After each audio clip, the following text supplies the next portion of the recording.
পর্ব ৮ হনুমানের সমুদ্র লঙ্ঘন। সমুদ্র তীরে দাঁড়িয়ে বানরেরা দেখল সমুদ্রের বুকে আকাশের গ্রহ নক্ষত্রদের প্রতিবিম্ব পড়েছে। সমুদ্র যেন আকাশের মতোই বহুদূর পর্যন্ত বিস্তৃত, কোথাও তার শেষ নেই। বড় বড় ঢেউ কূলে এসে আছড়ে পড়ছে, আর কি তার গর্জন! কে জানে সমুদ্রের তলায় ঘাপটি মেরে আছে কত ভয়ঙ্কর পাতালবাসী দানব।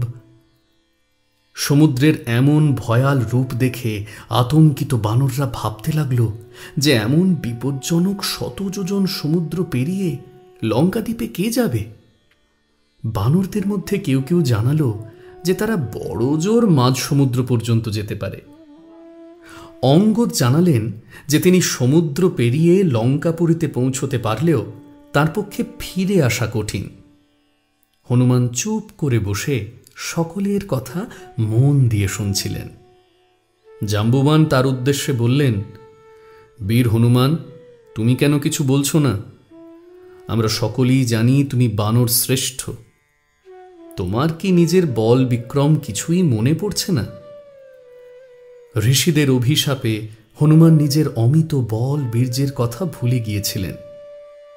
এখন ভারতের শেষ প্রান্তে সাগর তীরে দাঁড়িয়ে জাম্বুবান হনুমানকে এক এক করে মনে করিয়ে দিলেন তার জন্ম বৃত্তান্ত।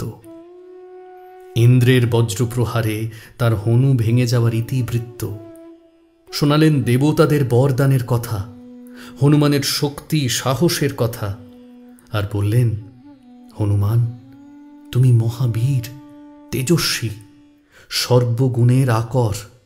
আমাদের এখন ঘোর বিপদ, তুমি আমাদের রক্ষা করো, তোমার বীরত্ব দেখাও। এই বানর সৈন্যরা তোমার অদ্ভুত ক্ষমতা দেখতে চায়।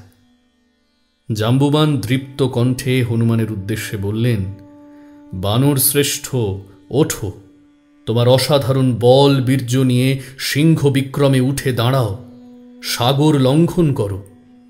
হনুমান, বানরেরা হতাশ হয়ে পড়েছে, তুমি তাদের সংকট থেকে মুক্ত করো। হে মহাবেগশালী মহাবীর, বিষ্ণুর বামন অবতারের ৩ পাদক্ষেপের ন্যায় পাদক্ষেপ করে তুমি এগিয়ে যাও।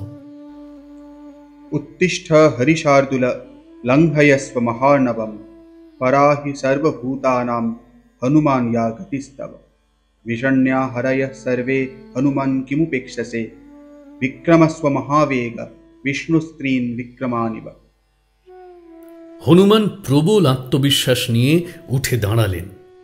তার শরীরে আগের সমস্ত তেজ শক্তি বান ডাকার মতো হুহু করে ফিরে এলো। তিনি বারবার লেজ দুলিয়ে নিজের শৌর্য বীর্য প্রকাশ করতে লাগলেন।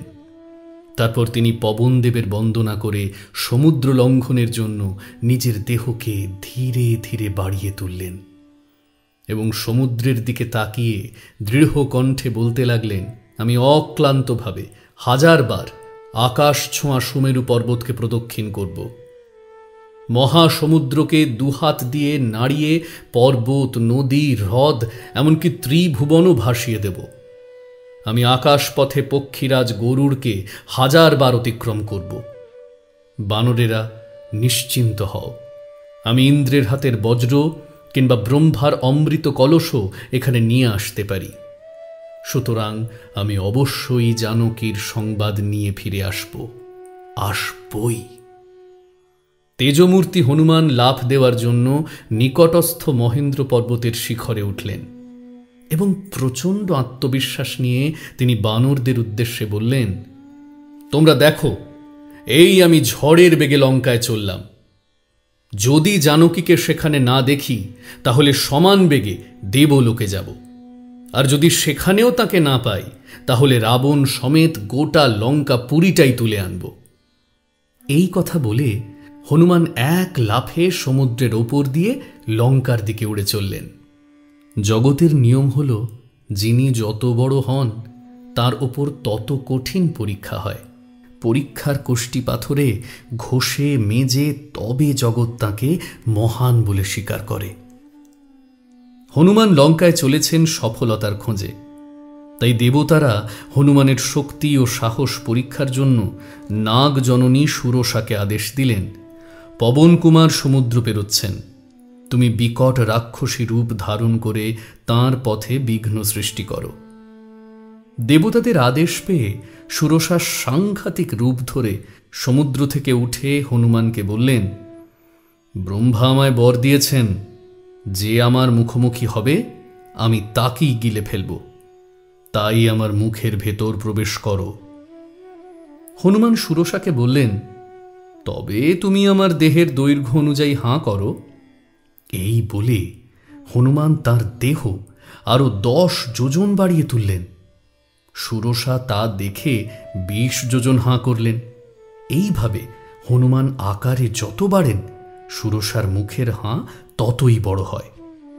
ক্রমে সুরসার মুখের সঙ্গে পাল্লা দিয়ে বাড়তে বাড়তে হনুমান হঠাৎ বুড়ো আঙুলের সমান ছোট হয়ে গেলেন এবং সুরসার মুখের ভেতর প্রবেশ করে সঙ্গে সঙ্গে বেরিয়ে এসে বললেন, দেবী নমস্কার, আমি আপনার কথা রেখেছি, এখন জানকীর কাছে যাচ্ছি। হনুমানের ক্ষুরোধার বুদ্ধি দেখে সুরসা মুগ্ধ হয়ে পথ ছেড়ে দিলেন। সমুদ্রের মধ্যে সিংহিকা নামে এক ভয়ঙ্করী রাক্ষসী বাস করত। এই রাক্ষসী সমুদ্রের ওপর দিয়ে উড়ে যাওয়া প্রাণীর ছায়া গ্রহণ করতে পারত। হনুমানকে সমুদ্রের ওপর দিয়ে উড়ে যেতে দেখে সেই রাক্ষসী হনুমানের ছায়া গ্রহণ করল এবং তার ভয়াবহ মুখ নিয়ে উঠে এসে হনুমানকে গিলে খেতে এলো। নির্ভীক হনুমান তার দেহ অতিশয় ছোট করে রাক্ষসীর মুখের ভেতরে প্রবেশ করলেন। তারপর রাক্ষসীর পেটে গিয়ে তীক্ষ্ণ নখের আঘাতে রাক্ষসীর পেট চিরে বেরিয়ে এলেন। এইভাবে ধৈর্য চাতুরিতে সিংহিকা বধ করে হনুমান সমুদ্র পেরিয়ে লঙ্কায় পৌঁছলেন।